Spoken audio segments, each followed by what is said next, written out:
आज हम लोग सभी लोग जानते हैं कि फाइनेंशियल डोमेन में सिविल की बात होती है। हमारा सिविल स्कोर अच्छा नहीं है, हमारा सिविल स्कोर जो है वो कम है, सिविल स्कोर में कुछ डिस्प्यूट है। सिविल स्कोर का टोटल है क्या, ये सिविल रिपोर्टिंग हमारी जो सिविल की है वो करती क्या है, इस पे कैसे काम करते हैं, जो सिविल का पूरा एक सिस्टम है वो कैसे वर्क कर रहा है। तो एक एंटरप्रेन्योर को जानना बहुत ज़रूरी है, किसी भी एक जनरल आदमी को जानना ज़रूरी है, किसी भी जो भी बैंकिंग से डील कर रहा है, जो भी लोन ले रहा है, लेना चाहता है, कोई क्रेडिट कार्ड होल्ड कर रहा है, वो अपनी क्रेडिट समरी को किसी भी तरीके से मेंटेन कर रहा है। अगर क्रेडिट ट्रैक रिकॉर्ड को मेंटेन कर रहा है तो वो सिविल में कहीं ना कहीं उसके प्रोसेस को दिखाया जा रहा है, वो कहीं ना कहीं सिविल से गाइडेड है। तो उसको सिविल ये है क्या, कैसे फंक्शन करता है, कैसे इसमें अगर आपकी कोई इंफॉर्मेशन गलत है तो वो कैसे उसको हम उस डिस्प्यूट को उसको कैसे रिजॉल्व कर सकते हैं, ये सारे प्रोसेस पे आज हम बात करने जा रहे हैं। तो सबसे पहले हमारे जो मेन टॉपिक है कि आप पूरे सिविल को अंडरस्टैंड करिए कि व्हाट इज सिविल और what is the process of dispute resolution in the CIBIL. जैसे हमने बात की, किसी भी लोन अप्रूवल के लिए आपको सबसे पहले सिविल का आपका चेक किया जाता है। आप किसी भी कार लोन, आप पर्सनल लोन, आप हाउस लोन, आप कॉमर्शियल लोन, किसी के लिए भी चाहते हैं तो आपको सबसे पहले बैंक आपका सिविल चेक करता है। अगर आपकी कंपनी जाती है तो उनके डायरेक्टर्स का सिविल चेक किया जाता है। एज इंडिविजुअल आप जाते हैं तो आपका चेक किया जाता है। इवन आपकी स्पाउस अगर लोन के लिए जाती है, आप को एप्लीकेंट या गारंटर है, तो अभी आपका सिविल चेक किया जाता है। तो ये लोन अप्रूवल प्रोसेस के लिए इसका यूज है। जैसे हम सब जानते हैं, लोन एप्लीकेशन के प्रोसेस में हम जैसे आप बात करेंगे तो लोन एप्लीकेशन, आप एक एप्लीकेशन किसी भी बैंक में, कहीं पे भी फाइनेंशियल इंस्टीट्यूशंस में, किसी भी एनबीएफसी में आप देते हैं, वो आप बैंक उसको प्रोसेस के लिए होल्ड करता है और सबसे पहले प्रोसेस जब शुरू करता है तो आपका सिविल चेक करता है। अगर आपका सिविल स्कोर कम है या सिविल में कोई भी जो है वो ऐसी चीज़ है जो आपका कोई एक लोन सेटल हुआ है, आपने जो है वो ओवरड्यू बहुत है, आपकी लोन हिस्ट्री खराब है, तो आपकी एप्लीकेशन वहीं से रिजेक्ट हो जाती है। कभी कभी वो शायद आपको देखते भी नहीं है आपकी रिपोर्ट को, और सिर्फ आपके स्कोर के बेसिस पे आपकी एप्लीकेशन बैंक से रिजेक्ट हो जाती है। उसके बाद अगर आपका सिविल स्कोर अच्छा है तो आपकी एलिजिबिलिटी चेक की जाती है, आप लोन के लिए एलिजिबल हैं कि नहीं है। तब सारे पैरामीटर्स पे आपकी एप्लीकेशन को देखा जाता है, और अगर वहाँ पे भी आपका सारा स्कोर भी ठीक है लेकिन आपकी एप्लीकेशन रिजेक्ट हो जाती है, तो भी कहीं ना कहीं उसका इफेक्ट सिविल स्कोर पे पड़ता है। तो ज़रूरी नहीं है कि आप हर जगह हर लोन के लिए एप्लीकेशन लगाएं जिसके लिए शायद आप एलिजिबल नहीं है। तो पहले आप अपने क्राइटेरिया को किसी फाइनेंशियल कंसल्टेंट से या खुद या बैंक से डिस्कस करके पहले क्राइटेरिया को चेक कर लें, फिर आप अप्लाई करें फॉर्मली रूप से, जिससे कि आपका अगर एप्लीकेशन का बार बार का रिजेक्शन का प्रोसेस कम हो जाए, जिससे आपका सिविल स्कोर इफेक्ट ना हो। तो अभी सिविल स्कोर का दो चीज़ें पे आपकी नेसेसिटी है। एक तो आपका स्कोर बेहतर हो, जिससे आपकी एप्लीकेशन का जो है वो लोन एप्लीकेशन प्रोसेस हो सके, और प्रोसेस से पहले आप ये जरूर वेरीफाई करें कि आप अप्लाई करने से पहले अनऑफिशियली डिस्कस करके अपने बैंक से अपनी लोन एलिजिबिलिटी को चेक करा लें, जिससे कि बार बार रिजेक्शन प्रोसेस से आपको ना गुजरना पड़े, जिससे आपका इन फ्यूचर अभी अच्छा है और आपका बाद में सिविल खराब हो जाए। अब बात करते हैं what is CIBIL. India's first credit information bureau India limited, incorporated in the year 2000। CIBIL का जो कंपनी है उसको हम लोग India first credit information bureau India limited कहते हैं। ये कंपनी इनकॉर्पोरेट 2000 में हुई। ये repository of factual information of the credit history and repayment record को कॉमर्शियल और कंज्यूमर्स के जो उनके रिपेमेंट और क्रेडिट हिस्ट्री है उसके रिकॉर्ड को रखने के लिए इसको हमने यूज़ किया। या इस पर्टिकुलर ये कंपनी फॉर्मेट हुई। इसका मेन पर्पस था कि अगर आप एक लेजिस्लेशन के थ्रू गवर्नमेंट ऑफ इंडिया और आरबीआई ने इस कंपनी को फॉर्म किया, मेन पर्पस था कि CIBIL without obtaining the borrower consent आप उसकी इंफॉर्मेशन को इसमें मेंटेन किया जा सके, क्योंकि सभी बारोवर की इंफॉर्मेशन जो है वो सीक्रेसी मेंटेन करना उसका किसी भी बैंक का दायित्व है। तो इसको स्पेशल लेजिस्लेशन लाया गया जिसके तहत इस सिविल की कंपनी को या India's first credit information bureau India limited को फॉर्म किया गया। आरबीआई और गवर्नमेंट ऑफ इंडिया ने फॉर्म किया, और जिससे विदाउट एनी बारोवर्स के कंसेंट के बगैर उनके पूरे डेटा को, उनके ट्रैक रिकॉर्ड को मेंटेन किया जा सके। मेन ऑब्जेक्टिव, जो मेजर ऑब्जेक्टिव था इस पर्टिकुलर सिविल कंपनी का फॉर्मेशन का, इस कंपनी के फॉर्मेशन का या सिविल डेटा को मेंटेन करने का, to provide comprehensive credit information by gathering credit related information regarding commercial and consumer borrowers first, and second is to maintain a database of this information and selling it in the form of credit reports to a closed user group of the members. पहला था कि हम इस record को maintain करें, और second था कि जो मेंबर्स हैं इस पर्टिकुलर सेंसिटिव या सीक्रेट इंफॉर्मेशन को वो अपने मेंबर्स को जो है वो शेयर कर सकें। तो आपको क्रेडिट इंफॉर्मेशन को मेंटेन करने के लिए और उसको लेने के लिए आपको एटलीस्ट या तो आप खुद उस क्रेडिट इंफॉर्मेशन को ले रहे हो, या आप उस पर्टिकुलर जो सिविल है उसके आप मेंबर होने चाहिए। How does the CIBIL operate, कैसे ऑपरेट करता है, ये बहुत ज़रूरी है, क्योंकि ये समझना कि सिविल आपकी इंफॉर्मेशन सबके पास कैसे पहुंच जाती है, हर बैंक के पास कैसे पहुंच जाती है, आप रिपेमेंट कर रहे हैं वो रिकॉर्ड कैसे पहुंच जाता है, आप डिफ़ॉल्ट कर रहे हैं आपका अकाउंट ओवरड्यू हो रहा है, वो इन्फॉर्मेशन कैसे पहुंच जाती है। तो पर्पज़ ये हमने आपको बताया कि कलेक्ट जो है वो सारी इंफॉर्मेशन जो बोरोवर्स हैं उनकी इंफॉर्मेशन को कलेक्ट करते हैं, और इसके बाद इसको पब्लिक डोमेन में इस इंफॉर्मेशन का जो यूज़ है उसके लिए इस डेटाबेस को जो मेंबर्स हैं वो आपस में शेयर करते हैं, और इससे जो रिपोर्ट्स जनरेट होती हैं वो सारी रिपोर्ट्स को उस पर्टिकुलर इसलिए यूज़ किया जाता है कि वो पर्टिकुलर जो मेंबर्स हैं उनके क्रेडिट डिसीजन को मेंटेन किया जा सके। जो मेंबर्स हैं वो बैंक्स हैं, फाइनेंशियल इंस्टीट्यूशंस हैं, एनबीएफसीज हैं, non banking financial companies, housing finance companies हैं, स्टेट फाइनेंशियल कॉर्पोरेशंस और क्रेडिट कार्ड कंपनीज हैं। ये सारे इसके मेंबर्स हैं जो इस पर्टिकुलर सिविल इंफॉर्मेशन को यूज़ कर सकते हैं।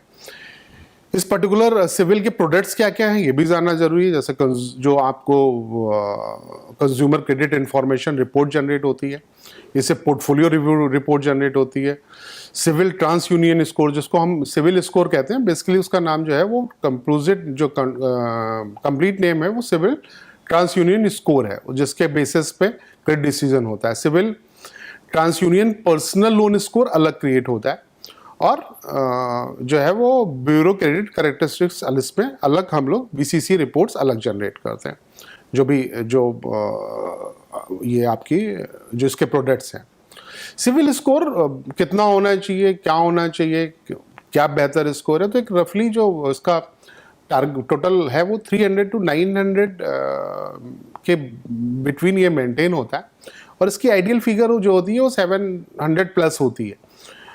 अगर आप वो मेंटेन रखते हैं 750 प्लस मेंटेन रखते हैं तो अच्छा क्रेडिट स्कोर माना जाता है, लेकिन इसको जो पर्पस है वो जो नंबरिंग होती है वो 300 to 900 के बीच में इसको टोटल स्कोर को मेंटेन किया जाता है।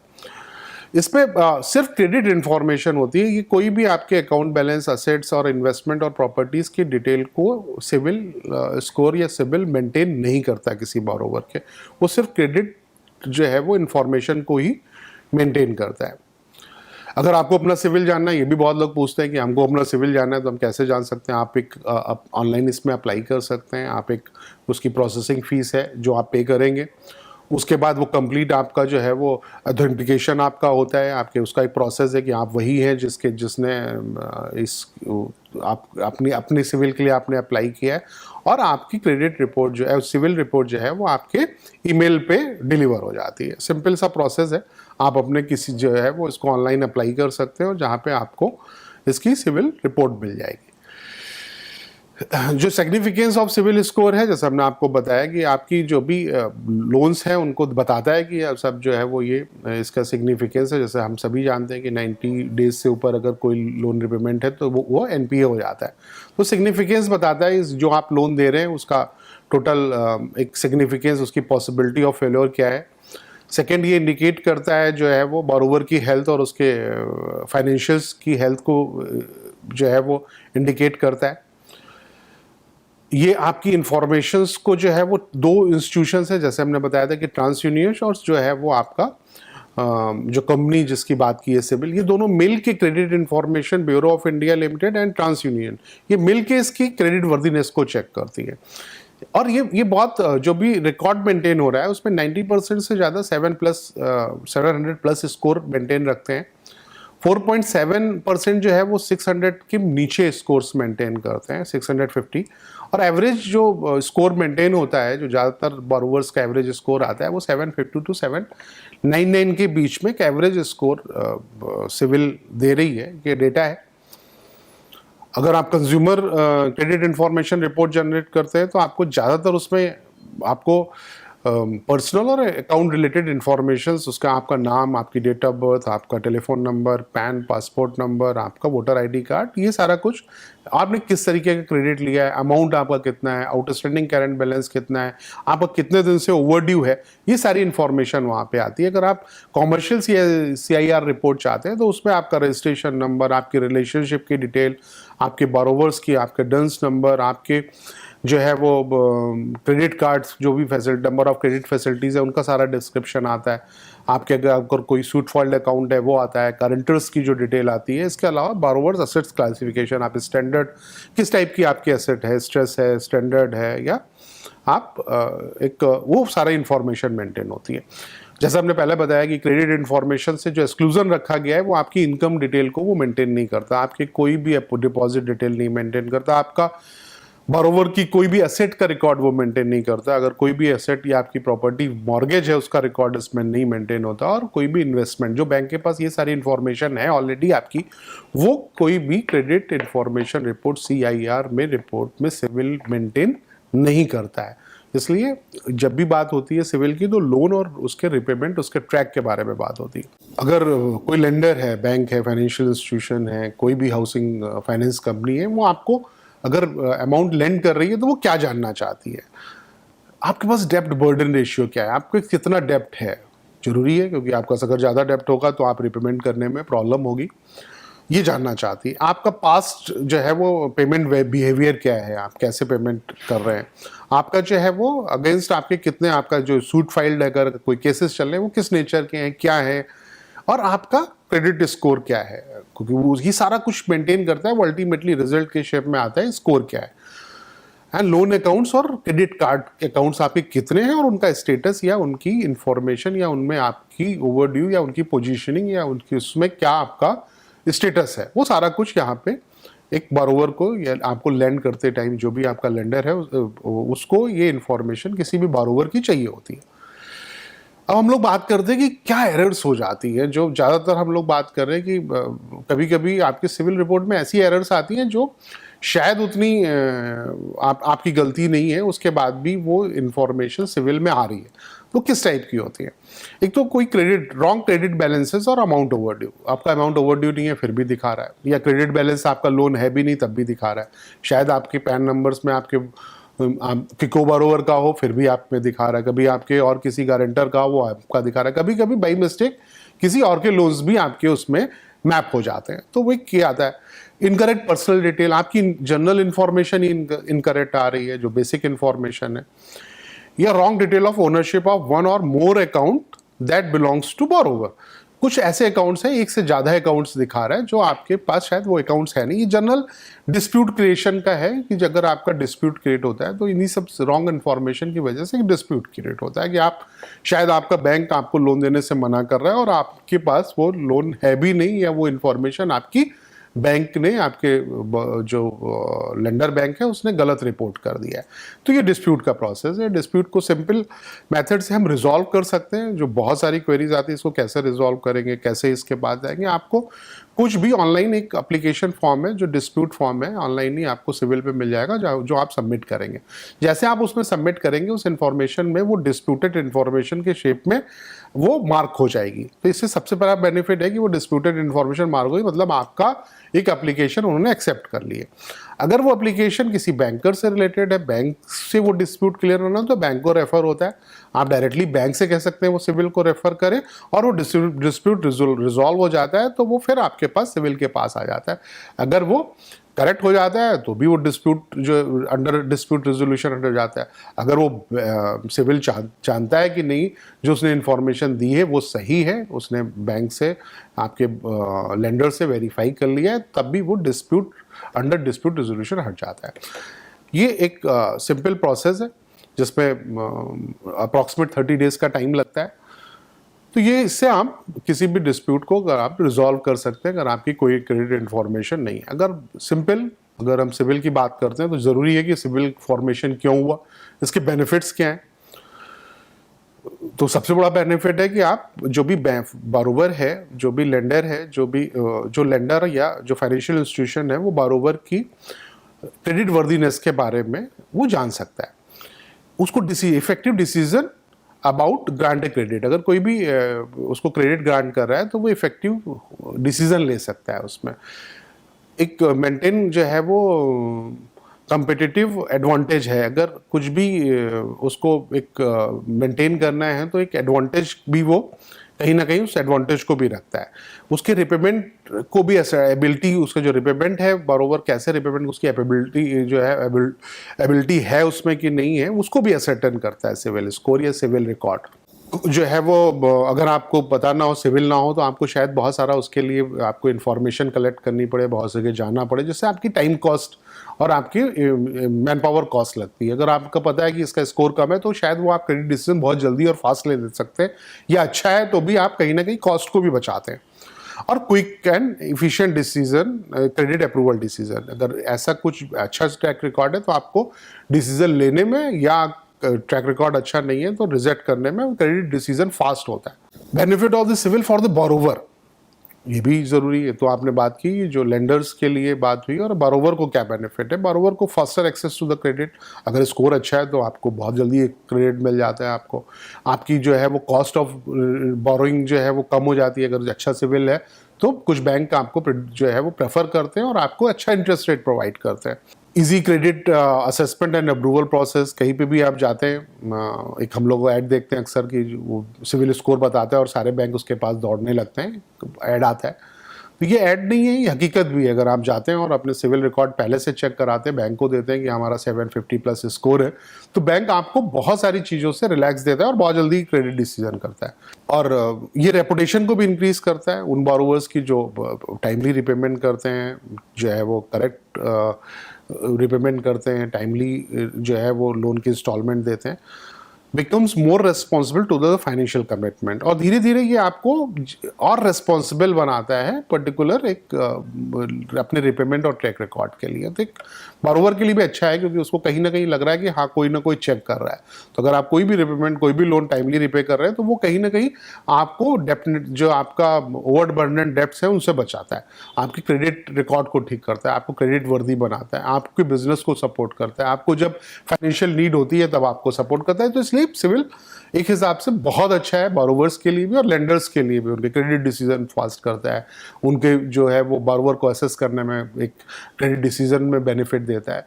तो हर दोनों तरीके से सिविल स्कोर अच्छा है। और कुछ भी अगर इसमें डिस्प्यूट है, कभी भी कुछ गलती है, तो हम उसको एक डिस्प्यूट रेजोल्यूशन के ठीक कर सकते हैं।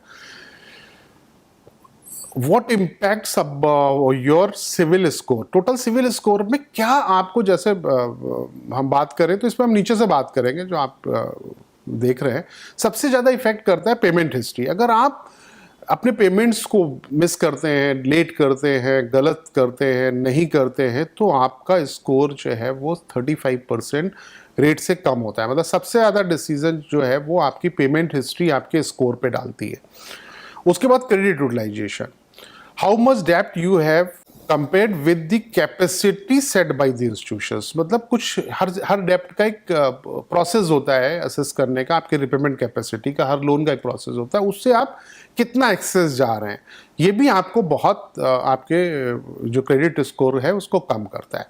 लेंथ ऑफ क्रेडिट हिस्ट्री, आपकी क्रेडिट हिस्ट्री की जितनी लेंथ है और आप अच्छा रिपेमेंट ट्रैक रिकॉर्ड है, तो ये आपके लिए बेहतर भी हो सकता है, ये आपके डेप्ट को बेहतर भी करता है, आपके जो क्रेडिट स्कोर है उसको बेहतर भी करता है। तो ये ज़रूरी नहीं कि आपको बहुत सारा जो है वो पुराना ट्रैक रिकॉर्ड है और अच्छा ट्रैक रिकॉर्ड है तो आपको बेनिफिट करेगा। अगर ट्रैक रिकॉर्ड आपका अच्छा नहीं है तो आपको कहीं ना कहीं वो आपको लॉस करेगा, आपके क्रेडिट स्कोर को गिराएगा। Recent search of the credits, recent searches आपने कितने किए हैं। मतलब कुछ लोग ऐसे होते हैं जो अपनी फाइल्स को, अपने लोन्स को हर बैंक में जाते हैं, प्रोसेस कराते हैं, वापस आ जाते हैं, प्रोसेस कराते हैं, वापस आ जाते हैं।